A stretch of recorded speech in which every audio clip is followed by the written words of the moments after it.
Boa noite, irmãos. Nós vamos dar início ao nosso estudo bíblico. Iniciamos uma nova série intitulada Levando Deus a Sério, uma obra do reverendo Kevin DeYoung, que é um pastor estadunidense dos nossos dias. O livro está disponível seja no e-book ou impresso, quem quiser acompanhar. É uma literatura que vale a pena, é um livro fininho. Então temos usado como o nosso livro-texto. E na semana passada nós iniciamos, não é intenção realizar uma exposição no Salmo 119, mas como o próprio Kevin DeYoung explica, ele começa um livro de trás para frente. Essa parte, na verdade, deveria ser a conclusão, e ele começa justamente com ela. Salmo 119, peço que os irmãos abram, não é uma exposição do Salmo, mas algumas verdades, destacando verdades nesse Salmo que tem como tema central a supremacia da palavra de Deus. Vamos orar antes de lermos a palavra do Senhor. Amado Pai, nós te louvamos por essa hora bendita, essa hora oportuna, o ajuntamento do teu povo aqui na nave do templo, aqueles que nos acompanham remotamente pela internet, que essa graça maravilhosa possa também alcançá-los nesse momento. Agradecemos-te, ó Deus, por mais esse privilégio de estudarmos a tua palavra e nessa nova série destacarmos verdades importantes em relação à Bíblia na vida do crente. Que o Senhor possa continuar falando aos corações. É em Cristo Jesus que nós oramos. Amém. Salmo 119, verso 1 e 2 nos diz assim: Bem-aventurados os irrepreensíveis no seu caminho, que andam na lei do Senhor. Bem-aventurados os que guardam as suas prescrições e o buscam de todo o coração. Essa é a segunda parte do estudo, né? Que eu dividi em dois estudos, duas partes. Acreditando, sentindo e fazendo. Acreditando, sentindo e fazendo. Trouxemos uma breve introdução em relação ao amor que o autor sacro tem pela palavra de Deus. Usamos como ilustração a poesia, até mesmo as poesias que nós fazíamos antes. Quem já teve assim a oportunidade de tentar fazer para uma pessoa amada, uma situação, um local, que seja. E aqui nós vemos que todo salmo é uma poesia extremamente assim tomada de sentimento, tomada de passionalidade, tomada de fervor, de apreço pela palavra do Senhor. Muitos diriam, por que o maior capítulo da Bíblia fala praticamente a mesma coisa em todos os versos? E poderia dar uma resumida, né? Eu que sou alguém que gosto de resumo, eu não gosto muito da prolixidade. Quando eu quero ser prolixo, eu sou bem prolixo. Fica ali rodando, patinando. Então, mas eu gosto da objetividade, justamente para que a gente tenha a essência da mensagem. Sempre que eu leio um livro, eu procuro extrair a ideia central do autor e depois nós vamos aos pontos periféricos, como que ele vai sustentar aquela ideia. O Salmo 119 dá a impressão que ele está patinando, mas não. Há uma razão do nosso Deus em ter deixado o maior capítulo da Bíblia, no livro dos Salmos, o Salmo 119, tão extenso. E aqui, em todas as linhas, nós vemos claramente o apreço, o amor que o autor sacrossanto tinha pela palavra de Deus, expressa em poesia. E nós finalizamos a segunda parte do estudo na semana passada, falando a respeito do que se crer em relação à palavra do Senhor. O Salmo 119 vai discorrer a respeito disso. Nós vimos que a palavra de Deus é verdadeira. Não existe nenhuma verdade acima dessa palavra, acima das Escrituras. É o que nós podemos confiar acima de tudo e de todos nesse mundo. Nós vimos também que a palavra de Deus é justa. Ela expressa a justiça do nosso Deus, além do caráter e dos atributos dele. E por fim, nós vimos que a palavra do Senhor é boa.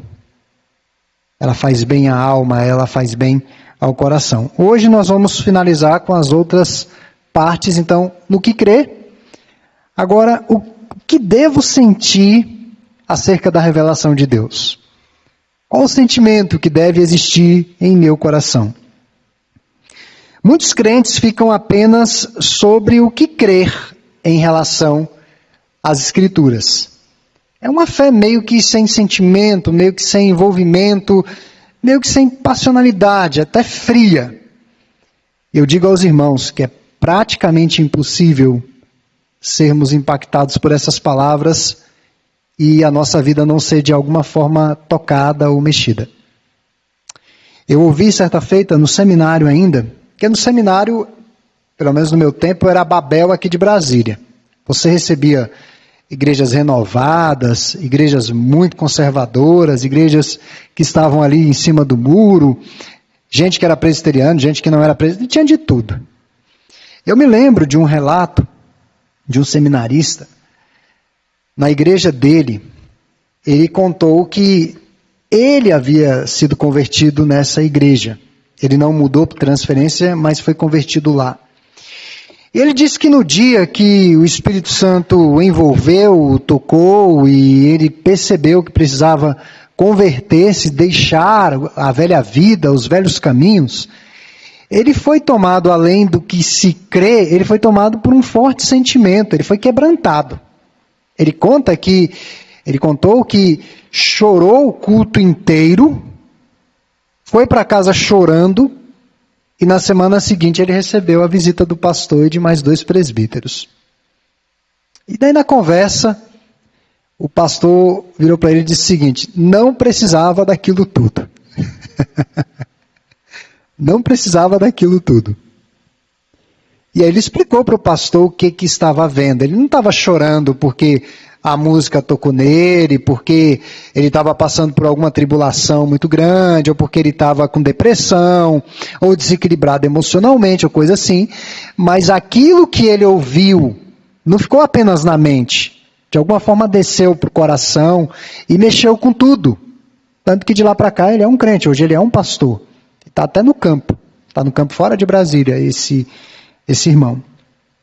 Então essa palavra, de alguma forma, irmãos, vai mexer com tudo. Inclusive com a maneira como nós sentimos. E esse poema de amor nos obriga a considerar como nos sentimos em relação a essa palavra. E o salmista demonstra aqui 3 sentimentos fundamentais. Eu quero destacar o primeiro. Ele se deleita. Esse é o primeiro sentimento. Testemunhos, mandamentos e lei, todos são o seu deleite. Vamos atentar para alguns versos. Não tem como nós lermos todos. Eu não vou nem explicar, mas ler, só para os irmãos terem uma ideia. 14. Mais me regozijo com o caminho dos teus testemunhos do que com todas as riquezas. Praticamente autoexplicativo. Verso 24. Com efeito, os teus testemunhos são o meu prazer, são os meus conselheiros. Verso 47. Terei prazer nos teus mandamentos, os quais eu amo. Verso 70. Tornou-se-lhes o coração insensível como se fosse de sebo, mas eu me comprazo na tua lei. Verso 143. Sobre mim vieram tribulação e angústia, todavia os teus mandamentos são o meu prazer. E por fim, o verso 174. Suspiro, Senhor, por tua salvação, a tua lei é todo o meu prazer. Essas expressões prazer, alegria, deleite, estão fortemente relacionadas à maneira como nós reagimos a alguma coisa que é colocada na nossa frente. Como que nós reagimos? Qual é a nossa ação emotiva? Falando de forma emotiva. E aqui é uma linguagem profundamente emotiva.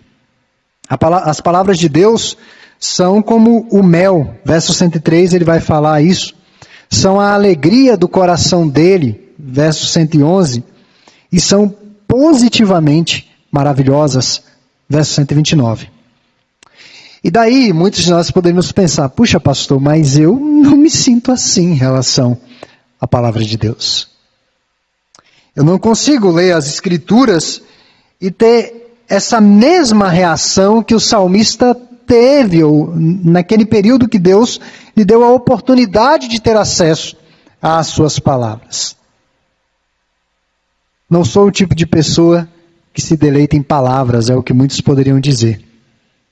As palavras não mexem muito comigo, livros não mexem muito comigo.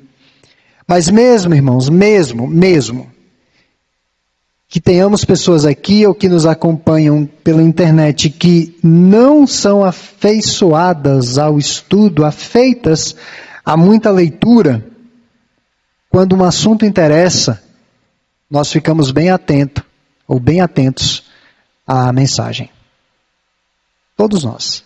Quando um assunto nos interessa, nós lemos as letras miúdas. Nós ficamos ali bem interessados no que está sendo colocado. Ainda que eu não goste muito de ler. Lembro-me que no seminário vários professores nos disseram isso, mas já no primeiro ano um professor disse o seguinte: se você não gosta de ler, você não tem vocação para ser pastor. Esquece. Procure qualquer outra coisa para você fazer. Esqueça ser pastor. Porque os estudos não vão te seguir apenas num período de seminário que é o início de tudo. É o início do início, na verdade. Os estudos vão lhe perseguir a vida inteira. Sempre vão existir assuntos que você vai ter que pesquisar, vai ter que estudar, vai ter que se preparar para não falar bobagem, besteira. E é pela leitura. Então, se você não gosta de ler, você não tem vocação. Teve um professor que falou categoricamente assim: você não gosta de ler, esquece pastorado. Mas mesmo que eu não seja, ou que haja que alguém que não seja afeiçoado a muita leitura, mas nós lemos com bastante atenção quando um texto nos adverte de grande perigo. Há um anúncio de que existe perigo. Seja instruções em painel eletrônico, um voo que muda, de repente, de portão, você está ali no painel atento. Mudou o voo, você está ali atento. Então mudou o voo para outro portão. Mesmo que você odeie ler. Mas está atento a essas mensagens. Temos prazer em ler histórias sobre nós e sobre aqueles que amamos. Biografias. Tem pessoas que não gostam muito de ler, mas gostam de biografias. Nós gostamos de ler sobre grandeza, sobre beleza, sobre poder. As literaturas mais vendidas são aquelas que tratam de ficção, de histórias que nem são reais, mas que as pessoas gostam de entrar nesse mundo imaginário, metafórico, hiperbólico. As pessoas gostam desse tipo de coisa. E os irmãos percebem como a gente acaba de descrever aqui a própria Bíblia. Claro que não é um livro fictício. A Bíblia é a verdade de Deus. Mas é um livro de grande benefício para nós. É um livro que nos mostra os perigos que estão diante de nós no nosso caminho. É um livro também com advertências graves. É um livro sobre nós e sobre aqueles que amamos. É a Bíblia. Pense as pessoas que você ama que já foram embora. Como que nós sabemos onde elas estão, como que elas estão, com quem elas estão? Pelo consolo das Escrituras. Eu acho impressionante em 1 Tessalonicenses, quando ele vai tratar da situação dos mortos no Senhor, e é um contexto difícil, de sofrimento, de vazio, de saudade, e o apóstolo Paulo diz o seguinte: consolai-vos, pois, com estas palavras. Consolai-vos. A vossa esperança está nessas palavras do Senhor. Então é um livro de grandes benefícios para todos nós. E acima de tudo, é um livro que nos coloca face a face com aquele que possui toda a grandeza, toda a beleza e todo o poder, que é o próprio Deus. Então, vez por vez, o salmista declara seu grande amor e apreço pelos mandamentos e testemunhos de Deus. Mas o sentimento que eu quero colocar aqui, irmãos, esse sentimento que o salmista tem, primeiro de deleite, ele se deleita na palavra de Deus. Então, se ele se deleita na palavra de Deus, ele se ira em relação àqueles que desprezam essa palavra ou pisam nessa palavra. Ele fica extremamente irado com isso. Uma das explicações para o Senhor Jesus ter entrado no templo, revirado as mesas dos vendilhões do templo, e ali foi um período que Jesus ficou muito irado. Uma das razões da ira do Senhor é porque eles fizeram da casa de Deus um local de mentira, de trapaça, de contrabando. E a casa do Senhor deve ser um local onde se impera a verdade, onde a palavra está sendo dita. Não onde a mentira está triunfando, mas onde a verdade está sendo dita. Essa foi uma das razões da ira do Senhor. Eles tornaram a casa do meu pai um covil de ladrões e salteadores. Aqui não se ouve mais a verdade.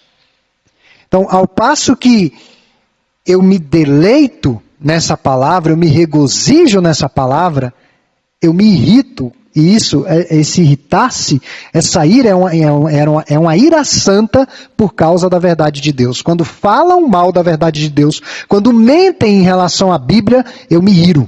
Aquilo mexe comigo. É nesse sentido. Então não é só o sentimento, estou lendo aqui, que maravilha, que bênção, não, mas se estão falando mal da Bíblia, eu preciso ir lá e preciso falar. No acampamento agora dos jovens, nós abrimos o último dia para perguntas, e aí uma das perguntas me chamou a atenção. O acampante perguntou o seguinte: pastor, se estiverem falando mal da Bíblia, eu devo contestar ou ficar calado? Contestar. Contestar. Não tem nem o que pensar. Estão querendo colocar em xeque a verdade de Deus. O que Deus faria? O que Deus faria?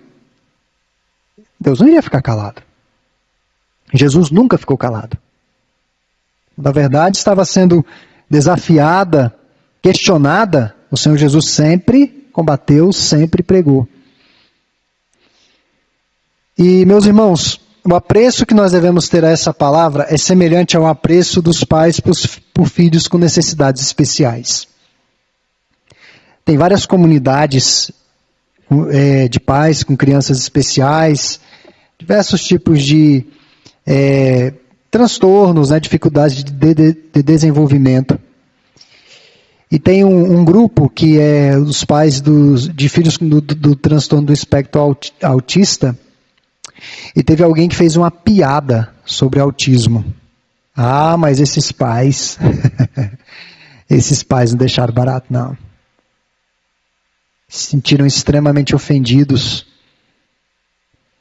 Então não é apenas o falar bem, mas quando estão falando mal do nosso Deus, estão falando mal da gente. É nesse sentido. Um outro sentimento em relação à palavra é desejá-la.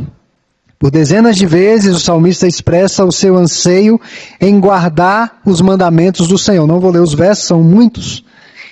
E as nossas vidas são movidas por desejo. Geralmente são desejos. Eu me lembro de um presbítero, ele não está mais aqui na igreja, e ele me contava que lá no Conjunto Nacional serviam um café inigualável. Os irmãos verem como uma pessoa, acho que, sei lá, deve ser problema, né? Pois ele saía aqui de Taguatinga, às vezes, sim, final do dia, ia no Conjunto Nacional só tomar o café.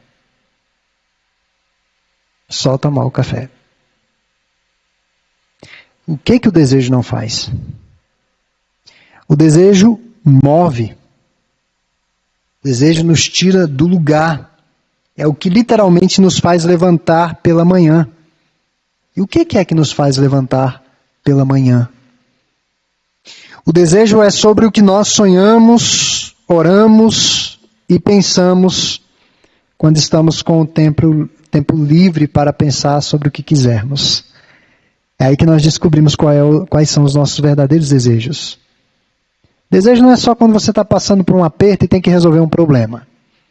Quase todo o tempo é assim, né? A gente precisa resolver alguma situação urgente. Mas o desejo genuíno é verificado quando você está tranquilo, né? Assim, aquele dia mais folgado, sem muitas preocupações. E aí você passa a pensar na sua vida, aquilo que te traz alegria, aquilo que te traz, digamos assim, o descanso, o deleite. O desejo é trabalhado aí. A maioria de nós tem desejos fortes relacionados ao casamento, aos filhos, aos netos, emprego, promoções, casas, férias, alguns por vingança, reconhecimento e assim por diante. E a nossa vida vai sendo levada por esses desejos.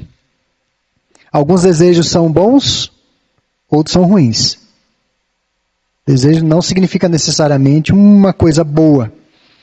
Mas nesse emaranhado de desejos, quão forte é o nosso desejo por conhecer mais do Senhor? Eu quero conhecer mais do Senhor. Esse é o meu maior desejo. E o salmista expressa isso ao longo de todo o salmo. Esse desejo enorme de conhecer a Deus. O outro sentimento em relação à Escritura, além do desejo, além do deleite, da alegria, é a dependência. O salmista está consciente de sua constante necessidade da palavra do Senhor. Ele percebe isso. E ele diz aqui no verso 31, aos teus testemunhos me apego, não permita, Senhor, seja eu envergonhado. Aos teus testemunhos eu me apego. Ele está desesperado pelo encorajamento encontrado nas promessas da palavra do Senhor. Há muitas coisas, como eu disse anteriormente, que nós desejamos, mas poucas nós temos consciência se de fato precisamos, necessitamos. Quando eu estudei um pouco de marketing, os marqueteiros são treinados para gerar desejos que as pessoas não têm, necessidades que elas não têm. Eles são treinados para isso. Tanto que tem algumas propagandas assim, você não pode viver sem isso. Você não passa sem isso. Mas porque existe toda uma filosofia por trás para gerar esse desejo, para gerar essa necessidade que você realmente não tem. Então há muitas coisas que nós desejamos, mas poucas que de fato precisamos. Carecemos. E Amós fala de fome de ouvir a palavra de Deus como punição, em Amós 8:11. O povo havia pecado, se rebelado contra o Senhor, e Deus disse que iria mandar uma escassez da palavra. A palavra de Deus não iria chegar, e o povo iria como que padecer de fome. Fome dessas palavras. E não há calamidade maior para um crente, para um servo piedoso, do que o silêncio de Deus. Não há coisa pior. Às vezes nós acompanhamos alguns casos interessantes de cônjuges, assim, às vezes em conflitos, né? Vem os conflitos e tudo. E às vezes um dos cônjuges é mais calado. Bem calado mesmo. E o outro fala demais. Não necessariamente a mulher, tá? Porque tem homem que fala muito mais que mulher. Inclusive teve um esses dias que deu esse testemunho. Eu nem lembro que situação foi. Ele falou, olha, lá em casa eu falo mais que a minha esposa. Aí todo mundo falou, nós percebemos pelo tanto que você conversa.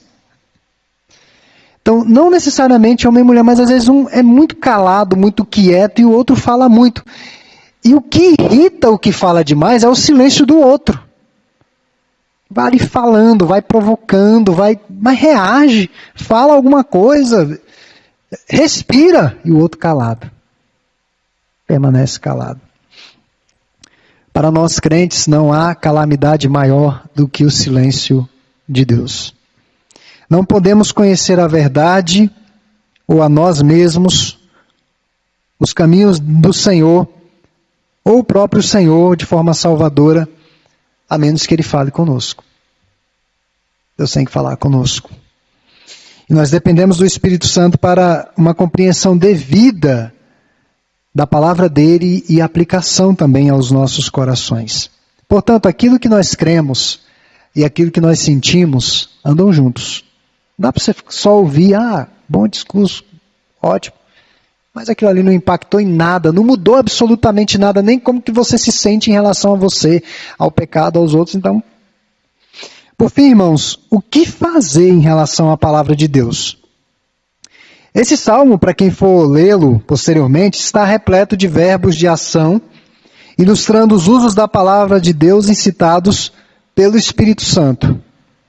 Nós celebramos a palavra, o verso 172, nós falamos a palavra, verso 13, 46 e 79, nós estudamos a palavra, versos 15, 48, 97 e 148, guardamos a palavra no coração, até para não pecar contra o Senhor, lá nos versos 11, 16, 84, 93 e 141, obedecemos a palavra, 8º, 44, 57 seguidos, louvamos a Deus por sua palavra e oramos para que Deus haja de acordo com a sua palavra.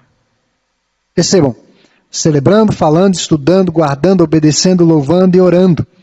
É assim que o povo de Deus lida com a palavra dele. Nós devemos orar a palavra. Aí nós vamos ganhar mais intimidade com o Senhor. Então a palavra é aplicada a tudo. A vida do cristão é movida pela palavra. Pelo que Deus pensa, pelo que Deus diz, pelo que Deus ordena. E aqui em nossas considerações finais, irmãos, a Bíblia é muito mais do que um livro de leitura para ser interpretado com artes da hermenêutica, com exposições da homilética, as ciências que nós usamos, exegese, para a devida interpretação bíblica. A Bíblia é muito mais do que isso. Não é um livro exaustivo, abrangendo o território filosófico, teológico ou metodológico. Esse não é o objetivo das Escrituras. Não é um livro acadêmico com notas de rodapé. A Bíblia está preocupada em dizer que Deus criou todas as coisas e não como que Ele fez. Ele fez, ponto final. O como, nós vamos descobrir na eternidade com Ele. Quem tiver essa curiosidade, eu acho que esse paraíso, esse céu com o Senhor vai ser tão maravilhoso que todas as nossas perguntas já cairão por terra. Aquelas perguntinhas de bolso, você vai jogar fora, você vai ficar constrangido com as perguntinhas que vão estar no seu bolso. Quando você olhar tudo aquilo, quando você vê o Senhor. Você vai pegar suas perguntinhas de bolso e dizer, onde é que tem um lixo aqui para eu me livrar disso aqui, né? Não tem necessidade. A Bíblia é a palavra de Deus, nossa única e infalível regra de fé e prática. É altamente criticada, principalmente pelo diabo. Quem se levanta, quem se arvora para criticar esse livro aqui, é um instrumento de Satanás. Pode me criticar como pastor, pode criticar a igreja presbiteriana, pode criticar à vontade. Os hinos, se o coral não cantou bem, se a equipe de cânticos não cantou bem, se o pastor está mal vestido, se o pastor é bonito, é alto, é baixo, pode criticar à vontade. Agora, a partir do momento que começa a criticar esse livro aqui, irmãos, é o diabo. Pode repreender, não existe encapetamento maior do que uma crítica direta à revelação de Deus. Pode vir possesso jogando o banco para cima. O que me assusta mais é quando criticam a Bíblia. Então, esse critica. Muito por vezes a Bíblia é ridicularizada em centros acadêmicos, é tida como um livro opressor pelas novas agendas dos nossos dias. A Bíblia é um livro opressor, um livro machista. Quantas vezes nós não ouvimos essas balelas por aí? Para muitos religiosos, é encarada como um livro obsoleto com aplicações localizadas para os judeus da antiguidade. Para alguns religiosos, a Bíblia tem que ser atualizada, relida, reinterpretada de acordo com a sociedade atual. O que é um equívoco, absurdo. Para nós, povo da aliança, é a Vox Dei, é a voz de Deus, o pão vivo que desceu do céu, palavra que enche de esperança o coração e a alma.